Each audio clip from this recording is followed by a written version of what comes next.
আসসালামু আলাইকুম। টরন্টোর বাতাসে এখনই কিছুটা শীতের আমেজ চলে এসেছে।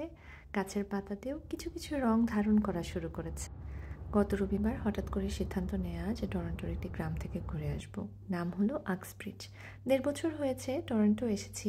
এর ভেতরে শুনেছি যে গ্রামের দিকটা নাকি খুব সুন্দর, তবে আমাদের যাওয়া হয় নাই। এই প্রথম যাচ্ছি। আর আপনাদের কাছে আগেই ক্ষমা চেয়ে নিচ্ছি, ভিডিওর কোয়ালিটি খুব একটা ভালো না। আমি এখনও শিখছি। আর আমার মেয়ের যে বয়স, ওর সাথে টানাটানি করে যতটুকু পেরেছি মোবাইল নিয়ে ভিডিও করার চেষ্টা করেছি। ভালো লাগলে দেখবেন, না হয়তো আমার একটা স্মৃতি হয়ে থেকে যাবে এই ইউটিউব প্ল্যাটফর্মে। আমরা কিন্তু অলরেডি শহর ছেড়ে গ্রামের দিকে রওনা দিয়েছি। দেখতে পাচ্ছেন বাসাগুলোর আশেপাশে কত পরিষ্কার আর কত জায়গা নিয়ে এক একটা বাসা করা। টরন্টোর ভেতরের বাসাগুলোর আশেপাশে কিন্তু এত জায়গা থাকে না। আর এই তো চলে আসলাম আমাদের কাঙ্ক্ষিত ফার্মার্স মার্কেটে। এই জায়গাটাতে গাড়ি রেখে বাকিটা হেঁটে যেতে হবে। এটা একটা ট্রু ফার্মার্স মার্কেট, অর্থাৎ ৫০% যারা দোকান দিয়েছেন তারা আসলেই কৃষক।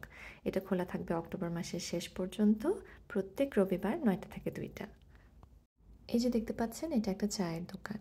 এই দোকানের মালিক বিভিন্ন ভেষজ লতা পাতা গুল্ম নিজে হাতে সংগ্রহ করে সেটা শুকিয়ে চা বানান। আর এইগুলো হচ্ছে হাতে বানানো কাপ, প্লেট, বিভিন্ন রকম সিরামিকের জিনিসপাতি, সেন্টেড ক্যান্ডেল পট। খুব সুন্দর, তাই না? আর এটা হলো হাতে বানানো বাচ্চাদের খেলনার সরঞ্জাম। আমার মেয়ে তো খুব খুশি, সে বেশ অনেকটা সময় নিয়ে খেলেছে। এই স্টলটা ছিল খুব ইন্টারেস্টিং। এটা যারা মৌমাছি পালে তাদের একটা স্টল। মৌচাকের মোম দিয়ে বানানো বিভিন্ন রকমের মোম, লিপ বাম, আরও বিভিন্ন রকমের কসমেটিক্স। আর এখন যে দোকানটাতে আসবো সেটাও খুবই ইন্টারেস্টিং একটা দোকান।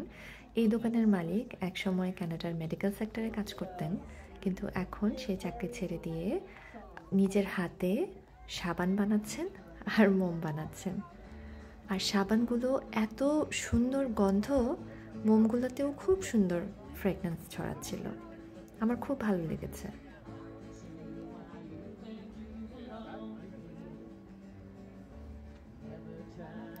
দূরে যে গান শুনতে পাচ্ছেন সেটাও একজন ভদ্রমহিলা গাচ্ছেন, আর আমার মেয়ে মন্ত্রমুগ্ধের মতন গান শুনছে এবং নাচছে।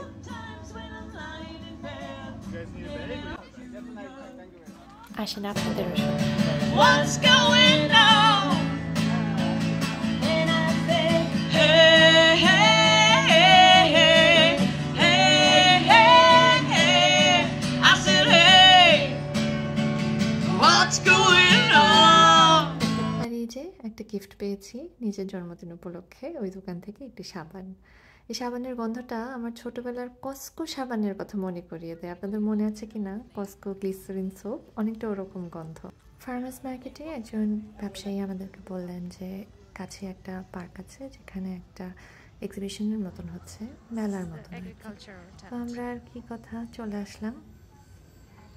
দেখেন কি সুন্দর করে ফল উপলক্ষে কুমড়ো দিয়ে সাজিয়েছে। ভেতরে হচ্ছে আপনার গরু এক্সিবিশন হচ্ছে। গরু কেমন হয়, গরু থেকে কিভাবে দুধ দোয়ানো যায়, গরু কি খায়। এটা মা গরু, আর পাশে একটা ছোট্ট গরু, ওটা হচ্ছে বাচ্চা গরু। আর এখানে হচ্ছে ঘোড়ার এক্সিবিশন। এখানে আবার ঘোড়ার কম্পিটিশনও হচ্ছে। এক একজন ঘোড়া সাওয়ারি, ঘোড়া দৌড় করাচ্ছেন, এবং ঘোড়ার স্বাস্থ্য, ঘোড়ার চেহারা, ঘোড়ার দৌড়ানোর স্টাইল, এগুলোর উপরে ডিপেন্ড করে ফার্স্ট, সেকেন্ড, থার্ড ঘোষণা করা হবে বিকালের দিকে। আমরা তো অত কিছু বুঝি না, আমরা ঘোড়া দেখতে পেরেই খুশি।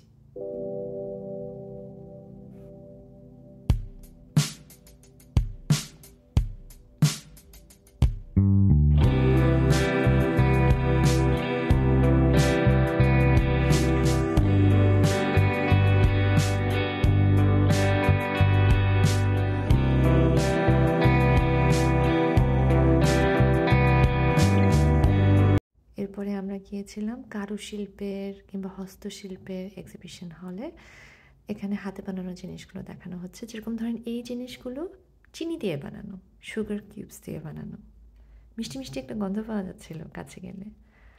এগুলো কাগজ দিয়ে বানানো, ডল হাউসের মতন কিছুটা।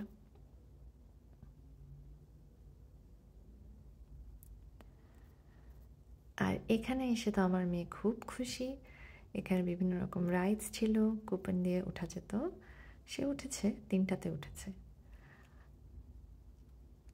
আর সব শেষে ঠিক বিকালের দিকে, তখন বাজে দুপুর 3টা, আমরা দেখতে পেলাম যে বিভিন্ন রকম ভিন্টেজ গাড়ির এক্সিবিশন হচ্ছে।